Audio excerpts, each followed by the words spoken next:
Hello, everyone. Welcome back for another episode of the RK Football Podcast. Obviously, we have our regulars, myself, Matt, David, and Stuart, and we have our annual visit Look at from this. Matt Ty. Yes. He has decided to Dropping join by. us. Hello, It's how the are FA Cup you? weekend. Go and make an appearance. Yes, this is it. Yeah, This is yeah. it. So, are we saying that as long as Chelsea stay in it, you're going to be on the podcast, or is it You got to be careful because give it a week, I could be Chelsea manager. You never know. This is it. This is it. Exactly. But we are going to start off with the FA Cup, and obviously the big talking point of the weekend: Macclesfield beating Crystal Palace, the FA Cup holders, in the third round. I mean, it's got to be the biggest upset in FA Cup history. Well, it's the largest gap, isn't it, between clubs? It's the largest gap, and the last time a non-league side knocked out a top-flight team was back in the early 1900s when Wolves were knocked out by Crystal Palace. That was Irony. the FA Cup holders were The knocked irony. out. You took my fact away from me. No. You took my fact. Oh. But I don't know if you guys watched the game, but you could tell that Macclesfield were fired up for it. They were battling every ball, going for every second ball, really scrapping for it as well, and giving the game to Crystal Palace. It wasn't those classic games when you got the minnows of like, right, we'll sit back, absorb it, and then see if we can catch a quick goal on the counter. They were there to play football. They as saw well. an opportunity, I think. And it wasn't even a half bad Palace team as well. It's like the Conference League regulars plus a few, and then they made the changes at half time as well with Glasner, who he's also got to be looking over his shoulder now, I think, for his future, because with the whole uncertainty with Gehi and everything that's going on there, he's certainly sounding like he won't be there, certainly in the summer. It's just whether or not it's before. But also, I completely forgot that Wayne Rooney's brother is the manager of Macclesfield. So when he turned up on my screen, I was very confused. I had to be reminded of that because it's like everyone said, "Oh, that's Wayne Rooney's brother." It's like, yeah, but there's a lot of players and a lot of managers have got Rooney in their name. Doesn't exactly say he's. Yeah, exactly. Yes, it's like was So his guy called Adam? Was it Adam Rooney, who played up in Scotland, which was completely Was unrelated. it Adam Rooney? Was it Adam Rooney? I think player thing or something like that. Like, Yeah. there's so many players. So like, if someone said, all I'm saying is like when I was shocked, I was like, oh, okay, that's a nice little fact, and I suppose, but didn't even know he was managing, but. Didn't even know he had a brother, so it shows what I know. Well, has he a head similar to that of a Spud? That might be a big sort of giveaway. But Yeah. yeah. Well, he has his own hair. There you go. This is it. But Done his I teeth too. think this result certainly does highlight though the strength that our pyramid does have. Because this is a huge result, and it just brings back to life what the FA Cup is all about. Yeah. Like these sort of results. Like I was thinking back, I know this is a bad memory for Chelsea, but one of the biggest ones I remember was when Bradford? Barnsley, when they went to Liverpool and they knocked them out, and in the next round they knocked Chelsea out, and they got all the way to the semi-finals and were beaten by Cardiff, I believe, Yeah. in the semis, and it was an amazing story. Like if you take out Chelsea from the equation, I think it was fantastic. I mean, But it hurt a don't lot. give Barnsley don't give Barnsley ideas. We're playing them in soon. So that's not. I don't want any upsets there. I can't be doing that last season. That was. Wasn't there a couple of years? Well, maybe not a couple of years ago. Maybe like 10 or so years ago ish, where Blythe Spartans went on a bit of a run as well. I I think. Blythe Spartans, Lincoln when they were in non-league as well, because they knocked Yeah. They knocked out Burnley One or when two they were in scalps. the Europa League. You Yeah. also had Havant and Waterlooville taking Liverpool to a replay as remember well. that. Yes. Remember that Yeah. one? That was mental. But I They think do a team now. it's also what was it? I think the team was called the Marinas. They played Spurs. It was a few seasons back. Oh yes, you had them climbing on the stanchions to try and see it. It was What about Mourinho Spurs with Gareth Bale. That's it, yes. And then Vinicius was the striker. He scored a hat trick. Yeah, the Fulham one. He scored a hat trick. He was giving him big uns. It's like, well done, you've beaten a pizza delivery man. Exactly. But I always remember that game because the Marinas player hit the crossbar and it was 0-0. And I was like, oh come on, please. Yeah. Yeah, I But don't know was if I like, want. no. I don't know why I wanted them to happen more. Obviously, being a Chelsea fan, Spurs to lose awfully, or the non-league side to beat Spurs. Because at this one point, it's like, oh, this would be great magic for the FA Cup. It's like, but it's Spurs.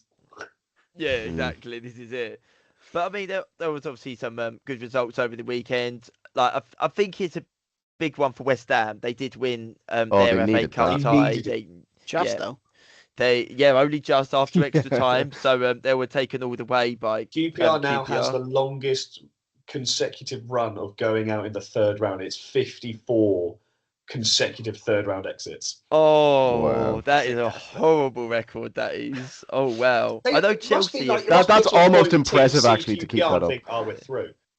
Yeah, well, this is it. Like, because the thing is, when it comes to the third round, I think a lot of teams do sit there and go, "Oh, this should be an easy game." Not obviously the players maybe, but for fans especially, they think, "Oh, this is an easy game," and everything. Yeah.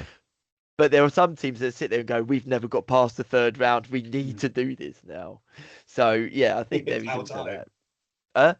It's our time. Exactly. This is it. I mean, obviously Leeds, they've gone through as well. Arsenal went through yesterday.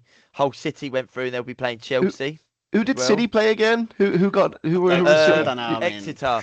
Exeter. And- That was one of those funny ones where I thought, like, FA Cup, Magic of the Cup, they could go there. Oh, never mind. It's just Well, get to be fair, absolutely hammered.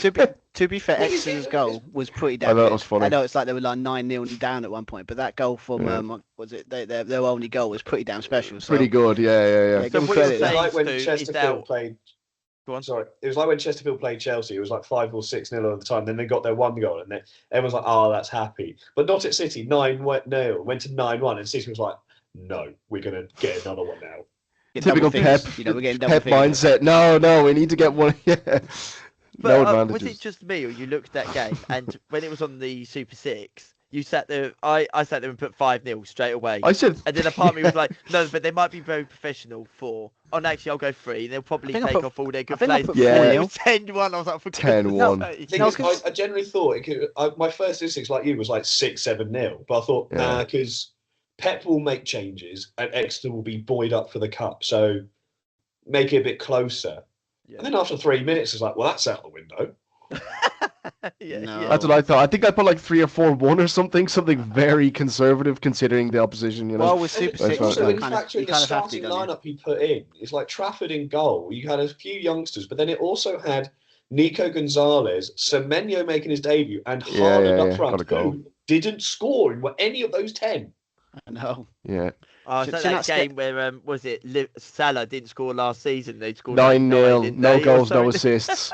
And everyone who had a triple captain was like, cheers, Yeah, mate. thankfully you can't Yeah. triple captain in the FA Cup weekend, so no one Yeah. would have So made that's that nice. mistake in this Well, game. I'm quite happy looking at the fantasy thing at the moment because I I'm bet top. you So. are. Yeah, I bet you are. You're top of everything, so no need Yeah, to mention it. But What can I say? like there was some. Like, I even think another one you could say here. Burnley, they smashed Millwall 5-1. Yeah, we found their level, mid-table championship. Well, and same as Wolves, then you'd say Could be playing. because Yeah. Wolves won 6-1 against Shrewsbury. Could be So- a championship. So- Could be a championship game next year. It will. There you It go. will this is be. it. It bloody will be. I mean, make no I mean, mistake. I mean, Honestly, as if Wolves pull off the greatest escape again, like don't. We were chatting about this last week, Matt. We were chatting. chatting about it last week, Matt. Like, you know what? They're starting to pick up points. They're They starting to are. learn how not to lose. I mean, You know? like, Yeah. Strand Larson. You never know. There's still plenty. And they still want to Oh. sell him as well. Point out, Strand Larson, like Yeah. the So only now they decent get striker money they've for it. got. Yeah, they have actually said this, yeah. But I think one of my favourite results from the weekend has to be Wrexham for me. And I know they're in the Championship, but this is the thing that people have got to remember is that 3-4 seasons ago, this team was in the non-league, and now they're in the Championship. Not They're just in the knocked out- championship, they are vying for those playoff spots. I think Yeah, they're only yeah, a point yeah. behind Just sixth a place It's a at bit the of a shaky moment. start, but they've started to really yeah. build up some momentum recently. We could 400 see points. Ryan Reynolds lined up against I against the can't Man City stand him. owner. I cannot Like next stand him. season. You That'd would be forget, amazing. like, well, funny thing is, I find hilarious is the idea that basically every time there's a game like Wrexham, it's always like you don't look at the manager, you don't look at anybody else. It's just the No. camera just goes straight up to Ryan Reynolds. Like, what's the owner doing? This week? Shit. Yeah. Yeah. It's like that's the thing. It's like wouldn't it feel like if you didn't know anything about like Wrexham, you'd be like, well, who's the manager? It's like no one knows because Yeah, it doesn't matter. They don't. The owners, yeah, Deadpool 6 is coming out. We need to. I really hope Wrexham don't get to the Premier League. 'Cause I can't stand those two. Oh, honestly, I'd love it. I'd love I it. can't stand I'd those love two. it. It'd be like I Blackpool. I when think they go it's in one the of Premier those League. as beautiful as it will be for Wrexham to get promoted in this incredible journey, going back to back to back to back to back promotions. they need a couple of years because the jump from the Championship to the Premier League is utterly bonkers. It could destroy it, like financially. It could, because obviously I think it will absolutely cripple them. Yes, you get the playoff, you get the money to go into the Premier League, and you get all the TV rights, which are set for renewal and everything that's going on for it right now. But it will financially ruin them because they're currently breaking ground on redeveloping their Cop End. They haven't got the infrastructure properly to host the Premier League and all of that jazz. They need a couple of years in the Championship to develop. Reminds you of Luton, doesn't it, in a way? When you it's a bit like a Luton. Yeah. And look what's happened to them now. They're bang average, if not struggling, in League One. Yeah, I mean, and also they've got a quick aging squad as well. I think because that was the thing people were sitting there going into Championship this year. I think for them, it's like they've got a lot of old players. Like, because obviously they've just kind of gone for like the best ones, not about aging out. It's like that could work maybe in the Championship, but in the Premier League, you've got to start. Yeah, because if you look at that team that knocked out Nottingham Forest, you got Arthur Okonkwo, who's the young keeper who they got on a free from Arsenal, who just switched allegiances to Nigeria. But the majority of their squad is that top bracket 28 plus, the James McLeans, the Jay Rodriguez, the Josh Windasses. They're all hitting that peak or just after it. That the Championship is their level or possibly League One. So they'll need to start blending through some players to then push on for next season. Jay Rodriguez, the fella used to play for Southampton. Yeah. The fella who was constantly, he's at Wrexham. All right, I thought he retired. Yeah. Well, so did we. Yeah, I think everyone did. But the kind of money they're probably throwing at him, he'd be like, "Well, I probably was retired, but I'll come back." You know, Ian Wright meme with his old PE teacher when you hear their names come out playing for Wrexham. I thought you was dead. Yeah. Well, it's like Andy Carroll when he signed for Dagenham. I was sitting there like, he's still playing. I was like, I thought he retired. Probably not going to play for much longer though. No, probably not. All things considered. But we'll move on.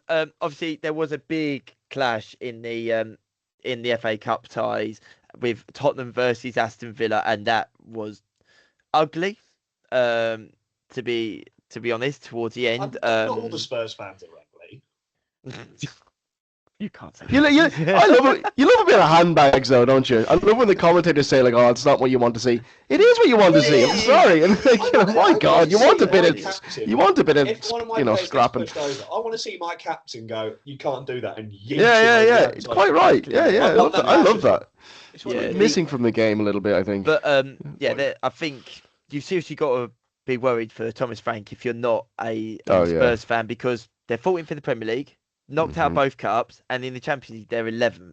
Like it looks very bleak this season so far for them. I think the Champions League format is saving Thomas Frank at the moment. Absolutely, so many teams go through to the next round, be it the playoff seeded or straight to the group stage. Do you think if it was the old format, do you think he would have been sacked by now? Yeah, 100%. He wouldn't have got. I don't think he would have been sacked. But he wouldn't have got the format. He wouldn't have got the teams that he's got, because obviously because obviously how ended up in the group of death, those two. Yeah, probably. Could have done. Like similar to Newcastle when they got in there, they would have been pot one, being the Europa League holder.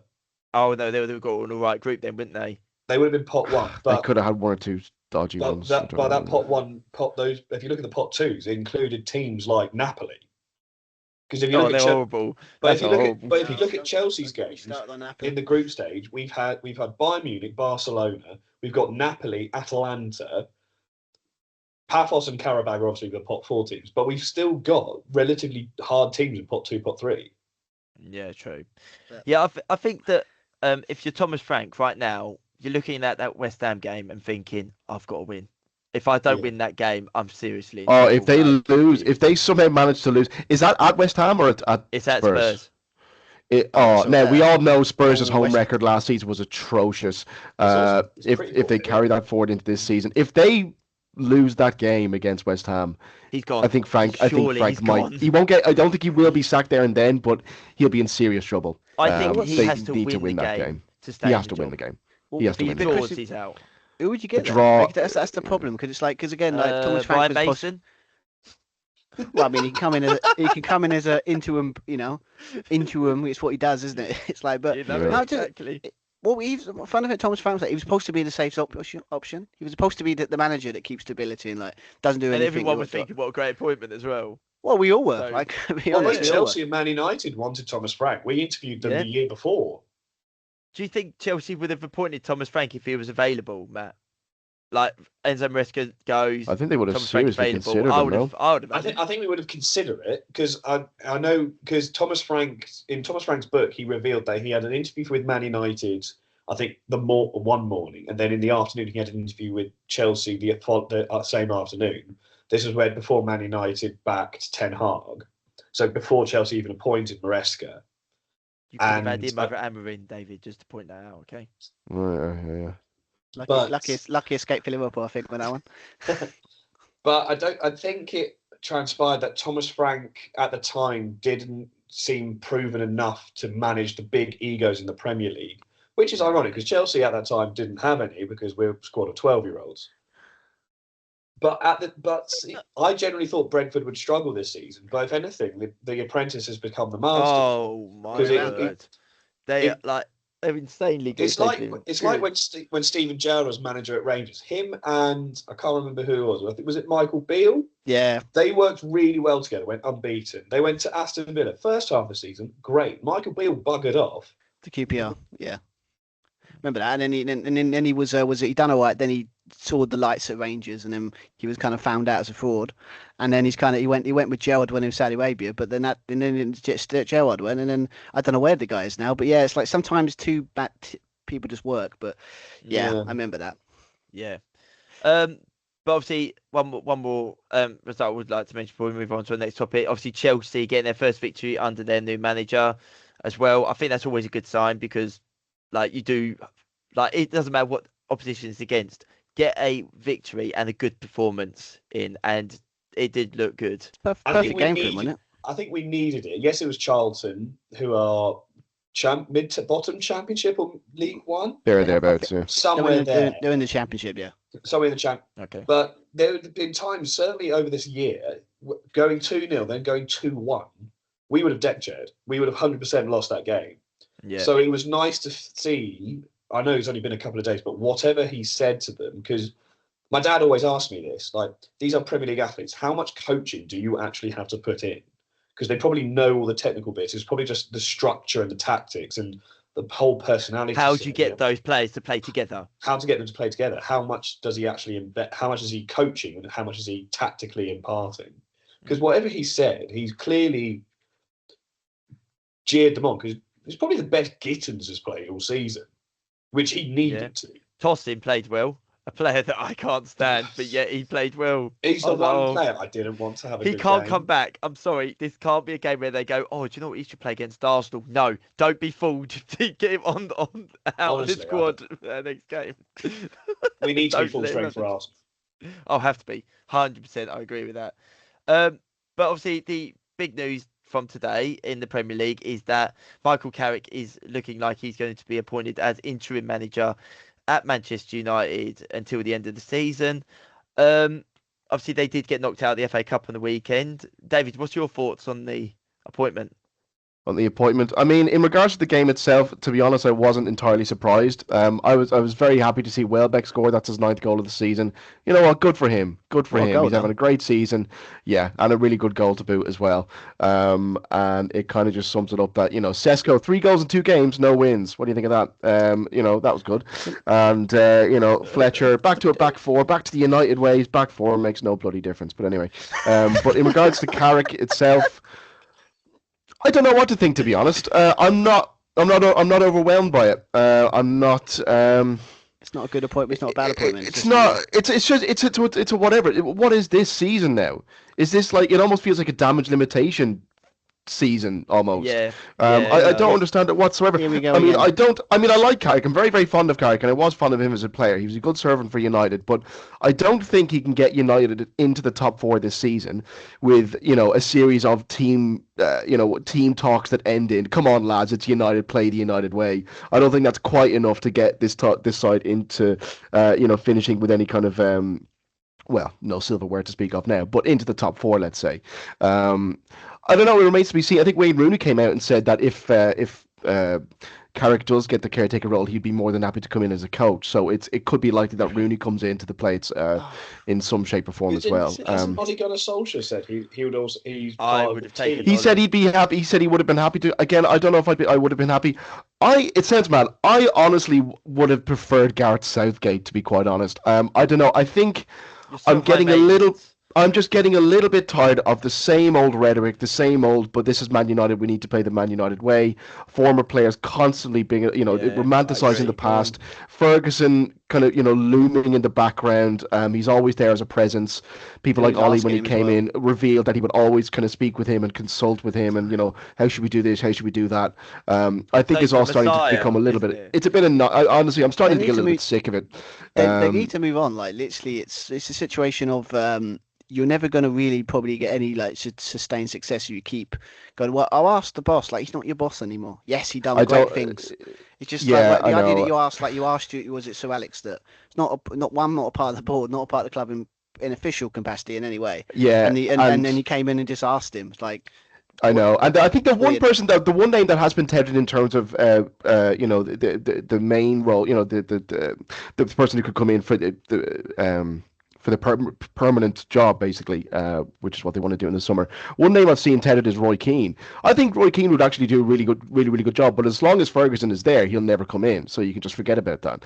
Oh my god! yeah, I he'd don't. He'd get those No players way. in shape. I'm having Roy Keane. Yeah. Oh I'd- god, I'd have Roy Keane. All the he stories gets him over on Sky the years Sports, when he I'll was a go But as Premier long as manager Ferguson's at the at club, Sunderland. that'll never happen. So on he the subject won't. of that, do you think the experiment with Carrick is we'll see how he goes? If it works, we'll sign him permanently.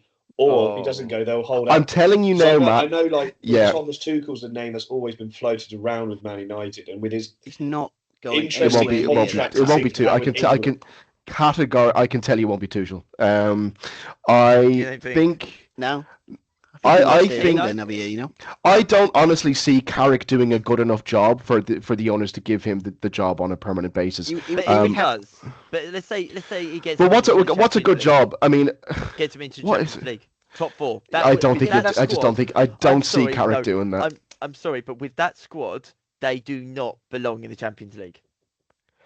With that It's squad, they not a can't half belong bad team. The United's it's strongest starting 11 is a very, very decent side. But I just don't see Carrick having he doesn't have enough kind of experience or anything like that. Yeah. Yeah, all that kind of stuff. And again, when it's United, lads, come on. I don't think that's enough to sustain a if kind I have of. to hear another club go on about we want to play a certain way, like I think I heard sometimes West Ham players, we want to play the West Ham way. It's like, what is this fucking just? Play the ball Yeah. over the West Ham top of way, the like, striker. first 5 minutes, let them know you're there, break their leg. Mm. Probably is that. I don't know. I mean, It used to be. Yeah. I mean, Get This is when relegated. you had Mark No, Nolan. but- man. you're never going to. Man United are never going to move on until they sort out the ownership situation. And completely Yeah, and it's strip that funny- club from top to bottom. Yeah, I know, and it's funny, if you're the owners, you almost can't win, because you say, right, we don't want to stick with the, play the United way, we want to kind of move away from that, and so they get someone like Amarim in, who plays his own style, 3 at the back, and he does a terrible job, so it's almost like you can't... But they've done that so um, often throughout the years. If you think about all the managers that Man United have had since Alex Ferguson retired, Mhm. David Moyes plays a bit similar. Like he was a bit similar. Anyone who I do came in think. after Ferguson was always going to struggle, Yeah. so I would give Moyes almost a um, pass. Van Gaal, yeah. very He had his- different. Very yeah. different manager. Mourinho, again, very charismatic, but he was different in his approach. Then Ole Gunnar Solskjaer, that was very different. That was a very Yeah. different. I mean, that was exactly the what we- reason... I don't know. I think the reason he got the job on a permanent basis, he came in I think it was about halfway through the season. Mourinho got the PSG, sack. didn't they? There was a lot of that's right. The last minute winner, Rashford, the penalty. But Mourinho left. There was a toxicity around the club. He had fallen out with a number of players and a lot of media outlets as well. There was a bad feeling around the club. Ollie comes in. He's a kind of happy-go-lucky, sort of nice bloke. He says, "You know what? We're just going to play as you like, basically." And the team started to get results. It was almost through a lack of Mourinho. It was through Mourinho's absence as opposed to Ollie's presence. The reason why United started to perform better that season. And they got to the end of the season and he got the job on a full-time basis. A few good results here and there, but then he eventually got the sack. So I don't know. I mean, just to bring it back to Carrick, who knows? Maybe I'm being a little bit too harsh. I honestly don't see. It's one of those seasons that I just think, well, I mean, yeah, top 4. We were still in with a shout with top 4. It's not beyond reach, but and I'll eat my words if it turns out any differently. But come the end of this, I just don't see Carrick doing a job. I do agree. I think that his track record, the What type like of what track? appointment it He's is, I not. do exactly. 2 games, 75. I think he won Mid- 2 games and a draw years ago when he was. Well, and also It's just. Middlesbrough. He managed Middlesbrough, didn't he? Oh, that's And right. Sorry, He yeah, just yeah, couldn't get yeah. him in the Forgot about playoffs, that, if I remember. That was his thing. Yeah. He just couldn't. That's why he Yeah. got rid of him, and now I look forgot where about they are now. Middlesbrough, So actually. Yeah. So he's an all right manager, but for Manchester United and the demand, no, I don't no, think he's so. not. No. But It's then just it example. screams like Chelsea with I- the appointment, wasn't there? In some I ways. honestly think he would have to do not only get United into the top 4, but almost impose a style. It's very early on for him to be even considered, because I think United will already, Jim Ratcliffe, the owners, will already have some idea as to who they want to bring in the summer. So, but again, what's the so Carrick will have to do a lot to kind of divert their attention away from that and go, oh, actually, I agree. Yeah, I agree. So Yeah. anyway. But what about Pochettino? Just as a last one. Yeah, well, I said on the Poch? last episode, Poch would be my preferred It- candidate. well, the way the USA are playing and the way that probably World Cup's going to go, I think he'd be desperate to get out of that job. He Desperate. doesn't want it. He doesn't like it. He doesn't like international football. He's been a number of interviews where he's like, I want to come back to club football, Yeah. particularly the Premier League. I think he'd be a good fit at United. But anyway, yeah, we'll see. Yeah. We shall see. Well, obviously, while all the FA Cup is going on, this month we do actually also have the transfer window, of course. Antoine Semenyo has actually now moved to Manchester City. Surely, there's got to be a player leaving in that position. Surely, because you can't. I don't understand why they've brought him in if they're not going to sell. If you read the reports, it was very much those it was the youngster Oscar Bob. He seems that was what I've heard. Yeah, he was the one link. He apparently agreed everything with Dortmund, and it was a case of not if Semenyo came in, but when he came in, he would be then off. Because looking at it, because Semenyo was linked with 5 or 6 decent clubs. You had City, you had Chelsea, you had Arsenal, you had United. I think even Liverpool and or Spurs were in from as well. Yeah. With Spurs, as many injuries, they need all the help they can get because they've recently been linked with Conor Gallagher. So it's an interesting move for Semenyo's camp, because he's gone from being the player for Bournemouth in the Ghana national team to potential squad player. To a squad player at City. Yes, you've got that City name on your CV, but the players that are in his position, you've got Marmoush, you've got Cherky, you've got Foden, you've got Savinho. You've got whoever. A lot of talent. Doku. A lot of talent. Doku. Oh, he's probably the best out of the lot. Players in that position, and we've seen it before. They don't all fit well together. Yeah, true. I think that the one player I've heard a lot of talk about possibly leaving this window is Mamouche, and I'll be honest, if they sell Mamouche, if I'm Chelsea, I'm going take him.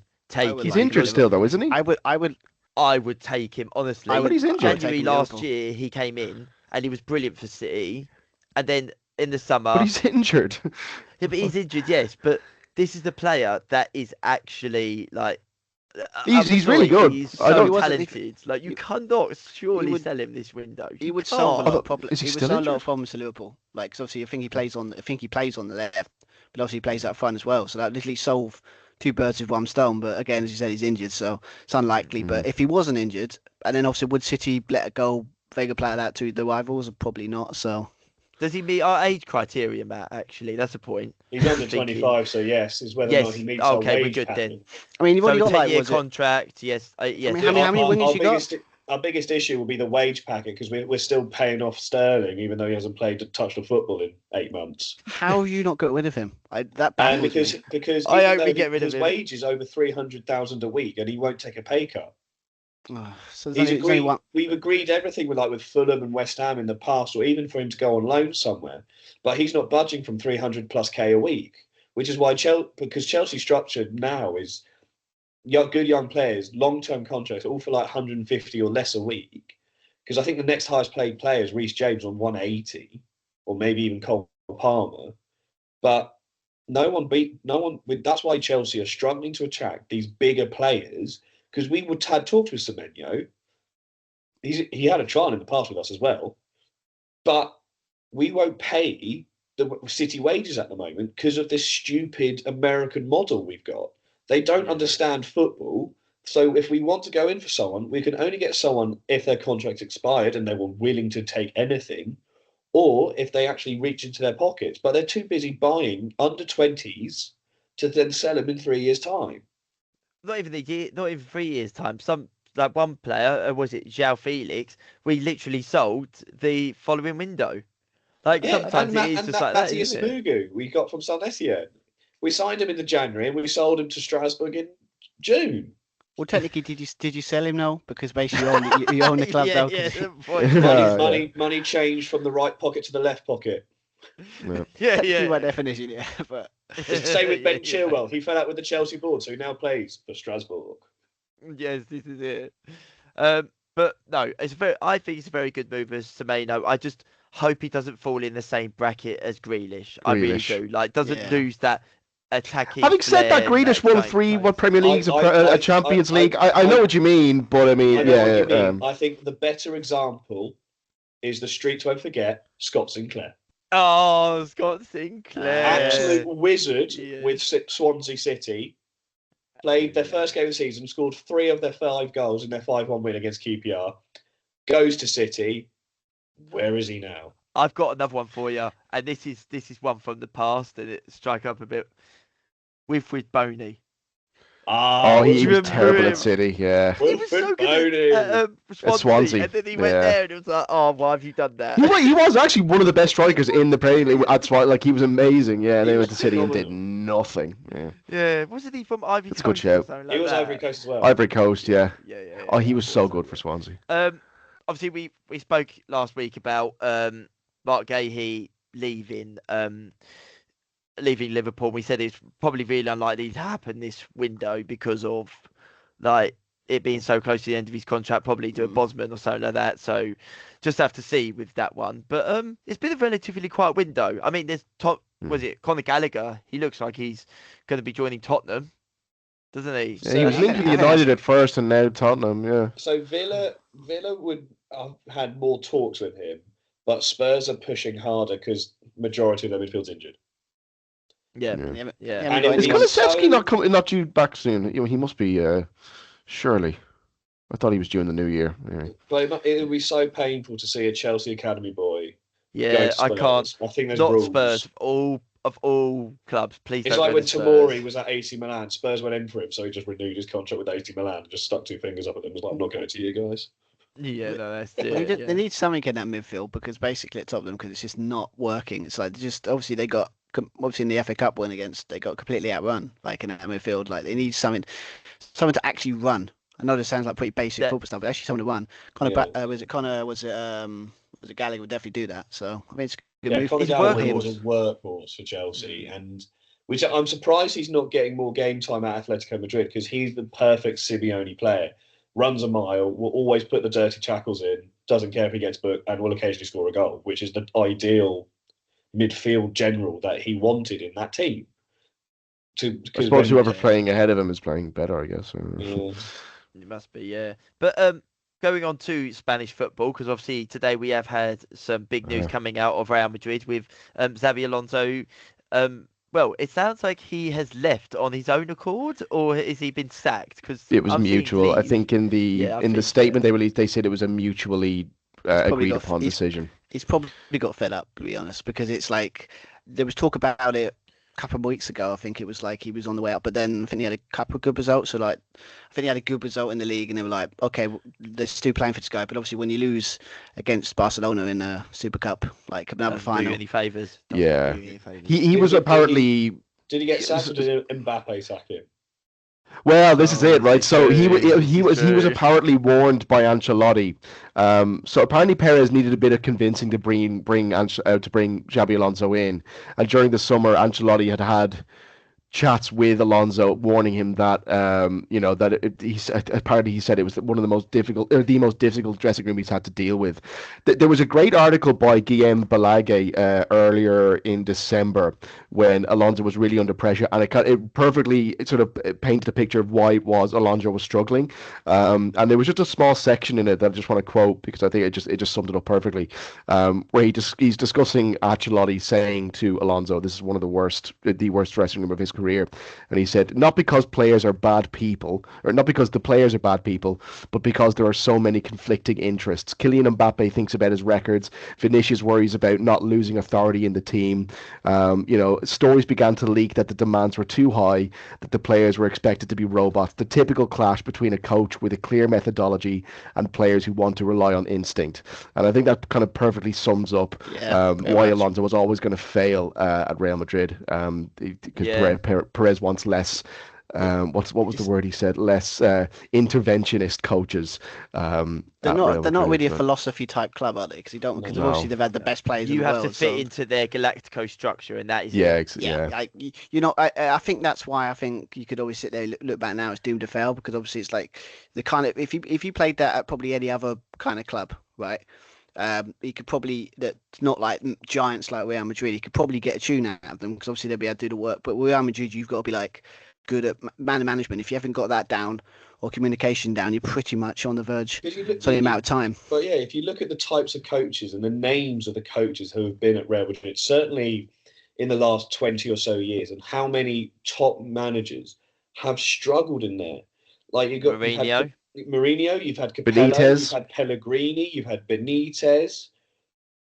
Probably there's more that I can't even think of. What was it? Lopetegui? Lopetegui. Oh, the whole not the whole was it Spanish thing where apparently like he got sacked by. Oh, that was such a horribly dealt with. Yeah, I think he was just about to lead Spain into a World Cup, and then he got the job, and then he got sacked 8 months later. But on the subject of Alonso, the whole big thing before he went to Real Madrid was whether or not he would go to Real Madrid or wait it out and take the Liverpool job. So, Stu, do you think this has impacted his potential coming back to Anfield to potentially take over from Slots? Or do you think this is like a blow on his mark and he needs to go somewhere else before going back to Liverpool? I think maybe if he left maybe a couple of weeks ago when we were on that barren run and it was like looking like no wins in sight, maybe because obviously it could have maybe justified sacking Slot, but I don't think at the moment. No, I think at the moment we're pretty the board and probably the people. The structure at the club quite happy with that there has been improvement at the club a little bit with obviously results, maybe not sole performances but definitely results. But I mean I think for him the best option would probably be to go somewhere else and wait out, because obviously I think he definitely is a future Liverpool manager. I think the question is would he maybe say maybe go to Germany, build up something there, or would he maybe have a shot in the Premier League another club before Liverpool? He needs to be given the reins again, like, because that's obviously what he had at Bayer Leverkusen, and I mean what he done there is nothing short of exceptional. Going unbeaten in the whole season with Bayern Munich in there as well, like it's just incredible. Well, beating that Bayern Munich monopoly of that league, like literally. Exactly. It was nearly an unbeaten treble as well. It was nearly an unbeaten. Yeah, they lost. I think they lost the final, and that was their one. To be fair though, Atlanta were pretty amazing at games. But I think every neutral fan looked at that and thought, please, Bayer, please do it. But then obviously I felt bad for Kane, because that was the season Kane moved to Bayern Munich, and his first trophy, and then bloody Bayer Leverkusen come out of nowhere. Yeah, with the Bundesliga. It's like, oh, Kane, you're jokes, wasn't it? It's like, say, have you taken the Spursy stuff and taken it to Bayern Munich? It's like, just say you can't win, you know. Yeah. But I would not be surprised to see Xabi Alonso in the Premier League. Yeah, 100%. I agree with you. I think he will be a future. I think he'll be a Liverpool. Yeah, I think so. Yeah, no, fair enough. But well, we're going to finish off on one thing we haven't done in a very long time here. And I feel really bad that we haven't actually done this. And it is time, of course, for the Super Six. Yes. Make sure that graphic goes across, Stu. Make sure the graphic goes across. Obviously, as you all know, Sky do the Super Six games on the weekend, big games, and we have to pick what scores we think are going to happen on the weekend. Obviously, we are always right. Stu's more right than most, apparently. I know. Yeah, I know. I can't I had have a him pretty- win both. You can't have him win both of these things. No. I am I mean- still in second place. I mean, Stu's romped ahead now. He's miles away, but I'm Yeah, I still know. holding down that second David, place. I we're had a having pretty our good. own league. Yeah, exactly. Yeah. Stu, you could you can have your own thing. Okay, Yeah, I had a pretty I'll good run just with the stay- FA Cup just results. a league of one, is it? Just me by myself, and everyone else Yes. can have Yeah. This No is it. winners, I no mean, losers.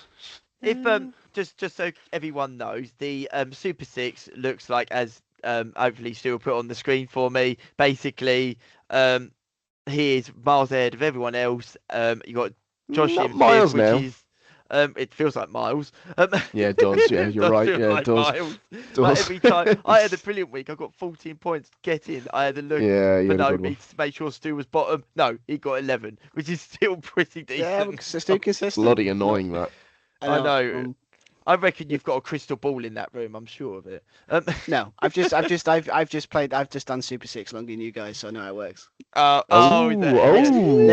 This is it. Next season, you guys are going to be like way closer. I know it because it's I like. But it's just, made a huge error of putting a 0-0 draw in my Super Six that one time. And, Oh, yeah, that's that didn't go well, Used did to- it? used- I- remember. I used to rookie trying to push that. mistake.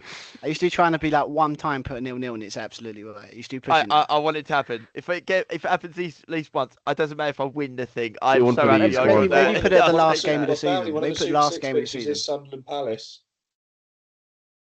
No, But that it's won't at be nil, Sunderland. All right, That won't Sunderland be not scoring nil. at home. well, let's get to it. We're going to start off with Liverpool versus Burnley for the first game. It is at Anfield. We are going to actually start with Matt Ty. What do we think? So Burnley are notoriously poor. End of discussion there. Liverpool at home, I'd like to think they have to get something going. So I'm going to go 3-1 Liverpool.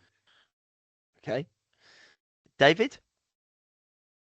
Is this like a Saturday afternoon-ish kind of game? No, it's 3 p.m. kickoff. Yeah. 3 o'clock. Liverpool can be notoriously flat, or rather, Anfield can be notoriously flat in sort of midday afternoon games, and it can take a lot for them to get going. I still am going for a Liverpool win.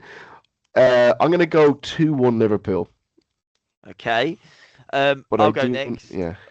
I'm going to say 3-0 Liverpool. I'm going to go with the clean sheet, of course. never learns. He But never I don't learns. see where the goals are going to come from. I don't see it at all. So I'm going to go 3-0 Liverpool. A nice, easy victory to get things back on track for them. Stuart, go on, bring it home. Are we going for all four? I mean, well, yeah, obviously I'm going to a Liverpool victory, but I just don't think at the moment it's still kind of a bit nervy because obviously yes we've had that good performance against Arsenal in the second half, but like we've just grinded out results, so without the performances being there, so it's a match I want to put 3-1. I think just to keep it safe, I put a 2-1 for Liverpool. Same as me. Oh, I'm already being copied, man. Okay. It's not me. Come on. Honestly, It's not me. if this match ends up 2-1, I'm gonna be so pissed off.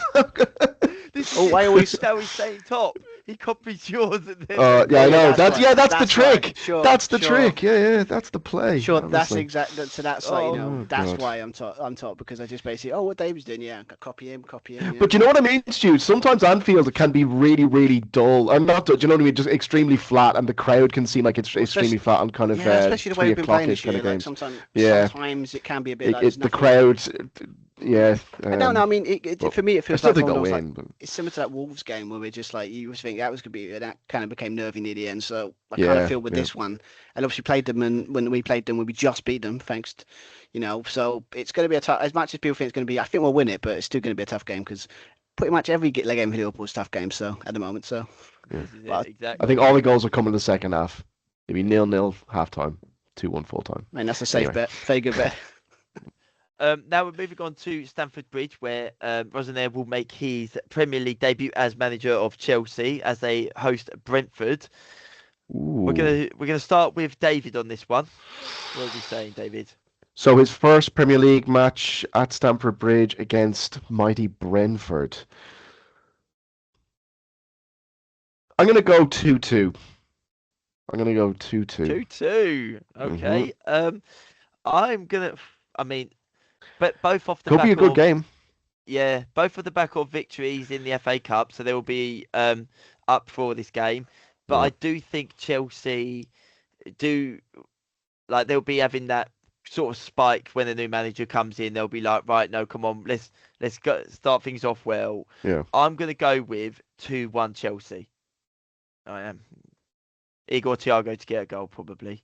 Yeah. I No, can If he can get one, that'll be very happy for my fantasy team as well. I so, bet you will be. Yeah. Yeah. Right, go on then, Stu. I feel for this weird one because obviously, guessing what you said with the Charlton game is very, good. Obviously, a good uplift. So, I mean, my first instinct is draw because obviously, this is like I don't see but again, new manager you don't know. So, I guess in the safe bet would be put Spurs 2-1 for Chelsea. I would say. You wanted to do 2-2, didn't you? And then you heard me say 2-2. Actually, I was going to do and you 1-1, know but what? then I thought I learned my lesson a long time ago. Don't do draws because I'm not it always copying comes to bite you. David. I'm not copying David, so I'll just take a goal away from Brentford. I just Watch love it the way be that 2-1 now. You just jamming your bloody 2-1 Well, to be win. fair, like. all my results, if you look at some of them either 2-1, both. I always put at least 2-1 Yeah, in it. And you to be always fair, give the it's other team a goal. It's a good Yeah. strategy. Yeah. Right, Matt Ty, are we going for a hat trick of 2-1s or are we? See, heading I against something keep else here? flip-flopping because I think the atmosphere will be really telling because there's planned protests outside the Yes, ground that's before right. kick-off with the whole Blueco regime. And I also think it'll be really interesting what mindset everyone's in following the Arsenal game on Wednesday because you got the League Cup semi-finals this week. So I think if we don't do well on Wednesday, the Stamford Bridge crowd will be back on their backs even more.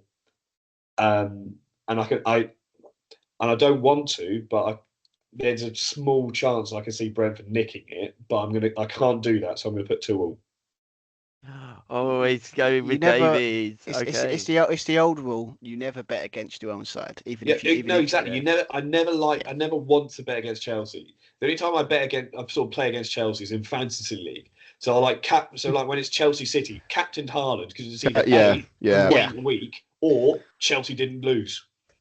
Yeah, that is true. Yeah, that is true. So we're going to move on to the Stadium of Light as Sunderland host Crystal Palace, a stadium where Sunderland haven't lost yet. So they are definitely going to be a hard game to even get 3 points from, or even a point from for Palace. I'll start with this one. I'm going to go with. God, they haven't won in a while. I just had a look at their last 5 games. They're on a run of draws at the moment. They 4 draws in a row, Sunderland. Yeah, but they do. They have lost quite a few players with the AFCON. They did a heavy. When we did our predictions at the start of the season, I did say they will struggle in January because they've heavily recruited from the AFCON. Did you say for them to stay up as well? Yes. Yeah. Oh, right. Of course you did. Of course you did. Fair play.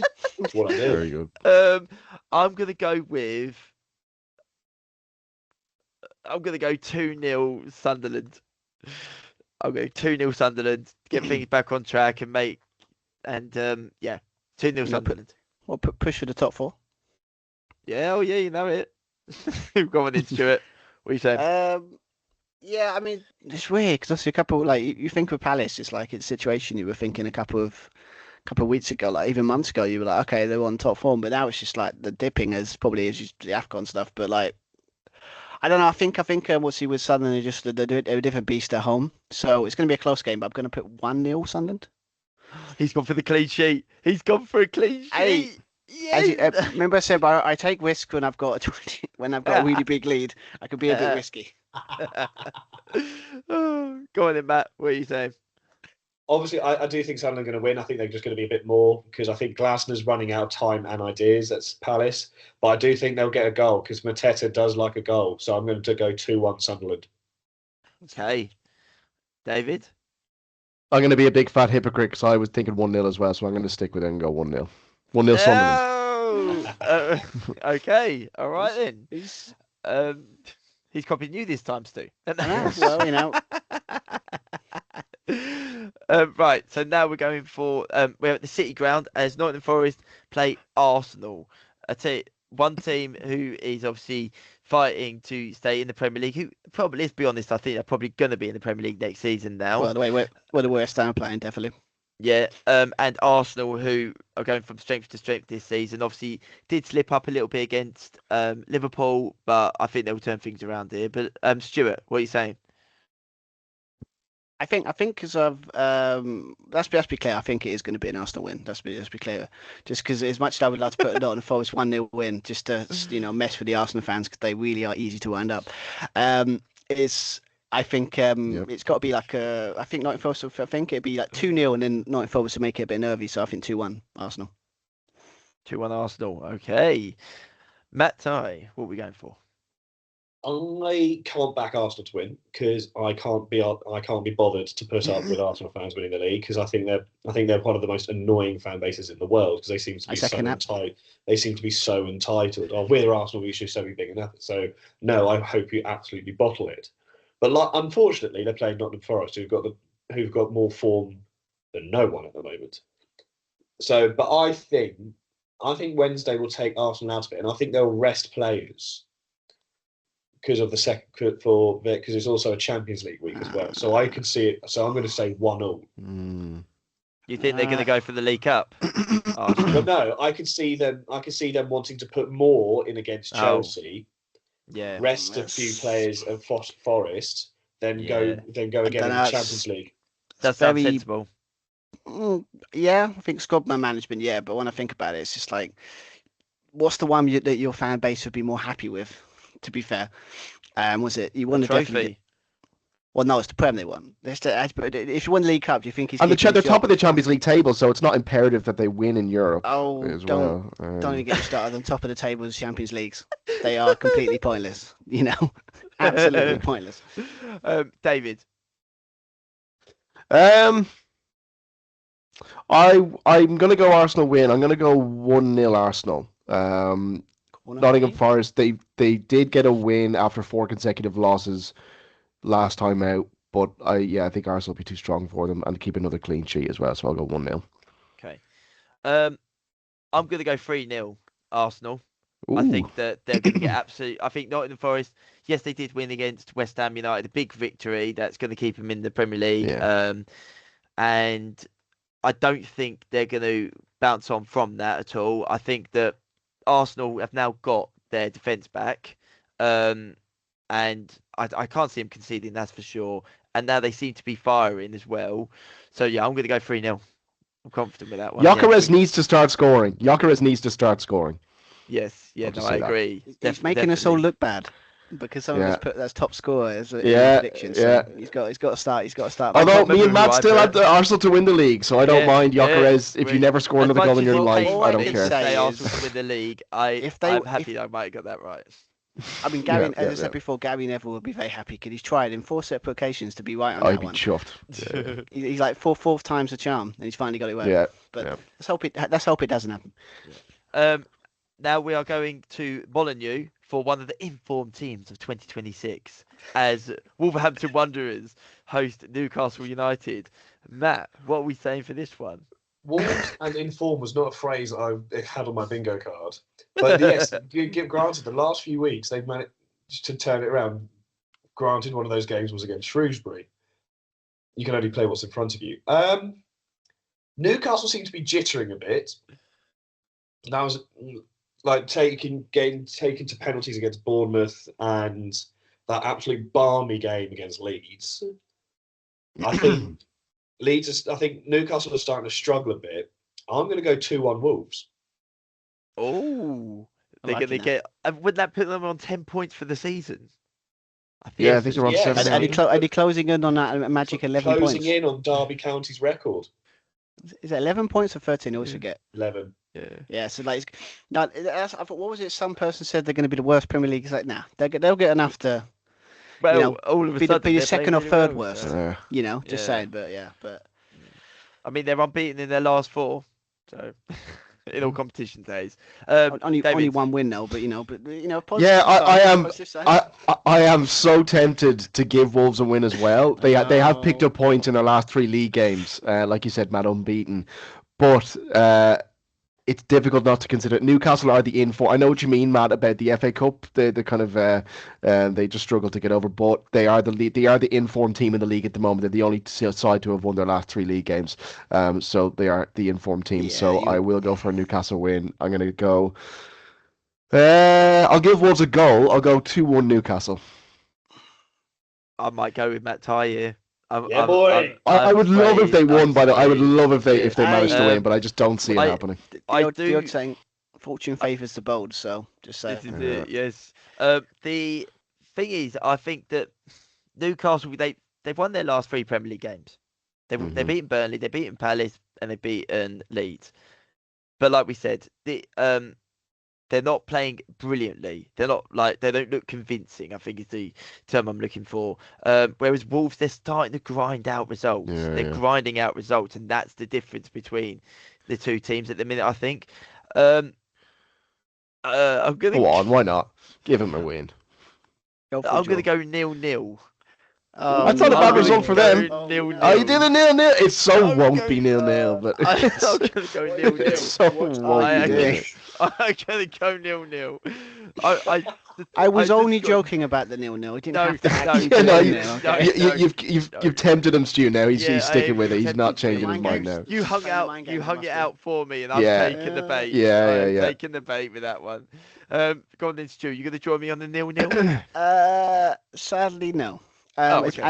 And as much as I would love to go for the Wolves win, I think it's I said, this is not a no intention of copying David, but I think I agree with him in this one. I don't mind. But it's a two. I think 2-1 Newcastle. Because I think again, no, don't be surprised if Wolves score first and it looks like it, but then Newcastle find a way. Yeah. I think that's what will happen. Was it Mane, 18-year-old? Like he's just scoring for fun at the moment. So, but yeah, I'm putting 2-1 Newcastle. Okay, and then the final game of the Super Six is at Villa Park as Aston Villa play Everton. I believe this is the most played game in top flight history. Really, Yes, it Villa, is. Everton. Yes, it is. Oh. So I believe it is. It's got a lot of history to it. But where is it going to go, David? What we think? Villa at home against Everton. Villa looking great. Still, they're probably going to finish the season in the top 4. Probably not in the title race much. Well, they're only 6 points behind Arsenal at the moment, but they're still looking really, really good. In the title race. Yeah, Morgan Rogers contended for one of the players of the season. I'm going to go for 3-1 Villa. Okay, I'm going 3-2 Villa. I reckon this is going to be game of the weekend. And it's going to be... Everton scoring more than one goal. He says, yeah. You're crazy. They're not known for that, Matt. They're Mate, I'm going for 0-0 in a game. I am crazy. Yes. Yeah, well, okay, fair enough. To catch up to Stu. Exactly. But I reckon Oh, Morgan true. Rogers will be all over the headlines with Yeah, this game again. yeah. So yeah. Morgan Rogers brace. You know it. Stuart. Yeah, I think it's a pretty easy result in the sense of it's going to be Villa because obviously Everton have been having a bit of a dip in form recently and looking a bit shocking, but and Villa are looking amazing. So, and there's a guarantee there's going to be a worldie somewhere in there because it always is with Villa. It's pretty much like they win, but they win with ridiculously amazing goals. So, but Give me the goal score of it. Matty Cash. You joke, but you probably would. Get like a hat trick or something. But yeah, I have to again not Kobe David, but I just think 3-1 because I think Everton will probably get one. I'm a trendsetter. That's what I am. I'm a trendsetter. Right. All we can say after these predictions is that me and Matt Ty are going to be above you both, or you're going to be miles ahead of us both. Yeah. Let's hope it's the latter. David's going to solidify his position in second spot. Yeah. Going to consolidate that second position and hopefully. Matt Ty, go on, finish it off. What we got? So, obviously, with this, Aston Villa at home is a different beast. They're on a ridiculous unbeaten run there, and I think it's a consecutive winning run there as well. Everton, notorious at the season, not travelling well, and also not really finding goals. I did find it quite funny after they got knocked out in the FA Cup. Their own Everton Twitter admin accidentally retweeted who scouted Tyler Dibbling and this other bloke. Like after they were put their shocking performance, which was clearly forgot to swap accounts. So clearly things are going well up there, which is a shame because Tyler Dibbling looked a decent young player at Southampton. Yeah, I do see Villa running away with it. I'm struggling to see Everton score a goal, which is a risky thing. So I'm going to go 3-0 Villa. He's going for the clean sheet. Oh, there's nothing wrong with a clean sheet. We all There's like nothing that. wrong with the clean sheet, but in Super 6, it can make or break you. Yeah, this is it. No, we can't say that. No. Because then Stuart's going to sound like he's right. No. I can't have this. The man is 20 points ahead of us. He's doing okay. He can do what he wants. Yeah. Yeah, he can say what he wants exactly. He Yeah. can. There But you we're going to go, leave it there for this week, guys. So thanks for listening. Don't forget to like it and subscribe. And just take care, everyone. All right. We'll see you all Bye, soon. guys. Take care. Bye.